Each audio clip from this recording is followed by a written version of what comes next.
Leo napenda tuwazungumzie haya magonjwa ya zinaa kwa mwanaume peke yake. Yaani mwanaume anaweza akapata magonjwa gani ya zinaa? Dalili za kisonono ni zipi? Mwanaume cha kwanza ataonesha dalili ya kutokwa na uchafu kwenye njia yake ya mkojo.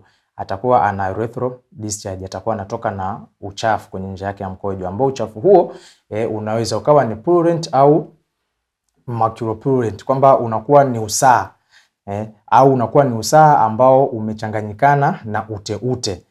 Lakini pia anakuwa na dalili ya dysuria, anakuwa anapata maumivu makali sana wakati wa kukojoa. Madhara ya huu ugonjwa wa kisonono au gono ni kwamba itakusababishia wewe mwanaume upate kitu ambacho kinaitwa infertility, ushindwe kupata watoto, ushindwe kutungisha mwanamke ujauzito. Na hii ni kwa sababu bakteria hawa wanaweza wakaathiri epididymis, wao wanasababisha epididymitis. Wanaathiri ile sehemu kwenye korodani ambayo kazi yake kubwa ni kutunza, kukuza, lakini pia kukomaza mbegu, inaitwa epididymis. Kwa hiyo hawa maambukizi wakivamia kule wanaenda kuziua zile mbegu zako za uzazi, lakini pia huwa wana tabia ya kuongeza pH kwenye ile epididymis. Kwa mbegu za uzazi zinakufa, mwisho wa siku wewe unakuwa huna uwezo wa kumtungisha mwanamke ujauzito. Lakini pia maambukizi haya huwa yanasababisha maambukizi kwenye tezi yako dume, hali ambayo inakuweka wewe kwenye hatari wa kushindwa kukojoa vizuri, ama ukikojoa mkojo unarudi. Kwa hiyo huu ndo ugonjwa wa kwanza ambao tunaita ni ugonjwa wa zinaa kwa mwanaume. Lakini ugonjwa wa pili unaitwa kaswende ama syphilis. Katika hatua hii ya kwanza utakuwa una dalili ya kipele, utakuwa na kipele kimoja katika eneo ambalo yule mdudu au yule kimelea cha ugonjwa alipitia. Kwa hiyo utakuwa una chanko at the site of inoculation. Kama mdudu alipita kwenye penis, ndo utakuwa una kipele maeneo hayo, na mara nyingi kinakuwa ni kwenye penis, lakini inaweza ikawa kwenye ile ngozi ya korodani kwa maana scrotum, inaweza ikawa pia kwenye mdomo. Inategemea na huyo mdudu alipita sehemu gani, lakini katika sehemu ambayo alipita unakuwa una kipele hapo. Lakini dalili ya pili katika stage ya kwanza unakuwa una non-tender lymphadenopathy. Kwenye miili yetu kwa kawaida huwa tuna lymph nodes. Hizi ni sehemu ambazo huwa zinatunza seli kwa ajili ya ulinzi. Kwa hivyo katika stage ya kwanza hizo sehemu zinakuwa zimevimba, lakini zinakuwa hai. Au dalili ambazo zitaonekana katika hatua ya pili ya huu ugonjwa, cha kwanza kabisa utakuwa una condylomata lata, utakuwa una vinyamanyama vipele ambavyo vinaonekana kama ua, ambavyo vitakuwa ni vibichi, vinakuwa viko moist, viko wet, sio vikavu. Iko cha kwanza. Lakini cha pili utakuwa una generalized lymphadenopathy. Sasa yale maeneo ambayo yanahifadhi seli kwa ajili ya ulinzi yanavimba ya mwili mzima. Na maeneo haya au hizi lymph nodes zipo sehemu tofauti tofauti. Kuna ambazo ziko nyuma ya masikio, ambazo ziko mbele, kuna ambazo ziko chini kidogo, chini ya ulimi, kuna ambazo ziko shingoni, kuna ambazo ziko kwa pani. Zipo sehemu tofauti tofauti mwilini. Kwa hivyo utakuta sehemu hizi zote zimevimba. Lakini dalili nyingine katika hii stage ya pili utakuwa mtu atakuwa ana maculopapular rashes, kwamba atakuwa ana vipele ambavyo vitakuwa ni takriban mwili mzima. Lakini pia vipele hivi vitakuwa kwenye viganja vya mikono, lakini pia kwenye unyayo pia hivi vitaonekana. Kwa hivyo hii stage ya pili itakuwa na dalili hizi, na hizi dalili zitakaa kwa muda wa wiki 6 mpaka wiki 10 tu kwa mtu ambaye atakuwa hana matibabu yoyote.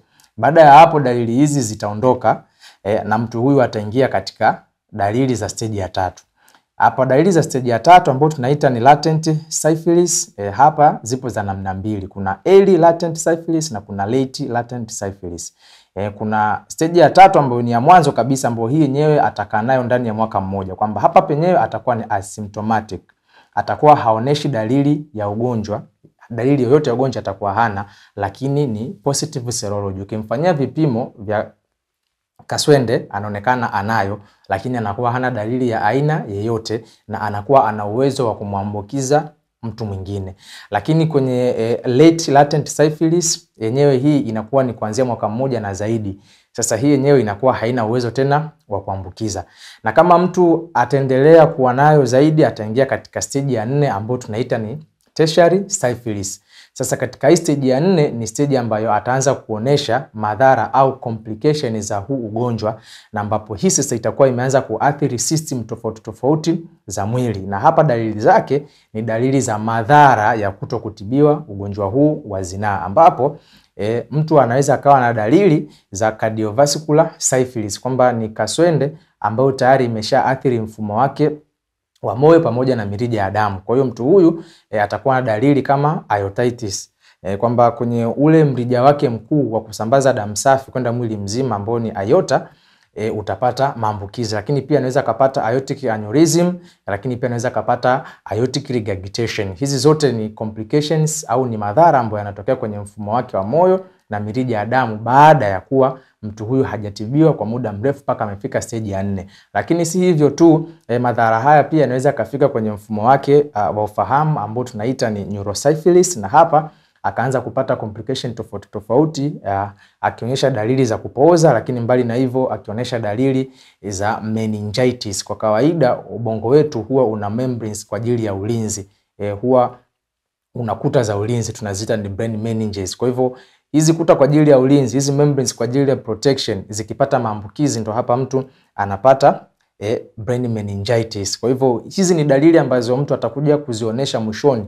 Lakini mbali na hivyo, mtu huyu atakuwa ana degumatous syphilis, kwamba atakuwa ana mabaka au ana makovu ambayo yanakuwa yanasababishwa na kuharibiwa kwa granulomas ambazo ziko sehemu tofauti tofauti. Hasa ugonjwa mwingine wa zinaa unaitwa genital herpes. Genital herpes huu ni ugonjwa ambao unasababishwa na virusi ambao anaitwa herpes simplex virus, na huu ni ugonjwa wa kujirudia rudia ambao unaathiri sehemu za siri za mwanaume. Na virus hawa ambao wanasababisha huu ugonjwa hapo wa namna mbili. Virus wa kwanza anaitwa herpes simplex virus 1, lakini virus wa pili anaitwa herpes simplex virus 2. Na hawa virusi, huyu virusi ambaye anaitwa simplex virus 1, huyu mara nyingi anapatikana mdomo kwenye oral cavity, lakini huwa pia anapatikana kwenye maeneo ya siri. Mbali na huyu, yupo huyu mwingine ambaye anaitwa herpes simplex virus 2, ambaye huyu yeye sasa ndo maeneo ya sehemu za siri ndo maeneo yake. Kwa hivyo hata ukiangalia takwimu za kidunia zinaonyesha kwamba watu takriban milioni 500 wana maambukizi ya huu ugonjwa wa herpes simplex virus au genital herpes, lakini unakuwa umesababishwa na huyu herpes simplex virus 2. Japokuwa herpes simplex virus 1 yupo naye pia anasababisha huu ugonjwa wa herpes simplex virus. Kwa Tanzania ugonjwa huu unawaathiri zaidi watu ambao wanaishi na maambukizi ya virusi vya ukimwi, ndio wanapata sana huu ugonjwa wa genital herpes, na hii ni kwa sababu ile kinga yao ya mwili inakuwa imeshuka sana.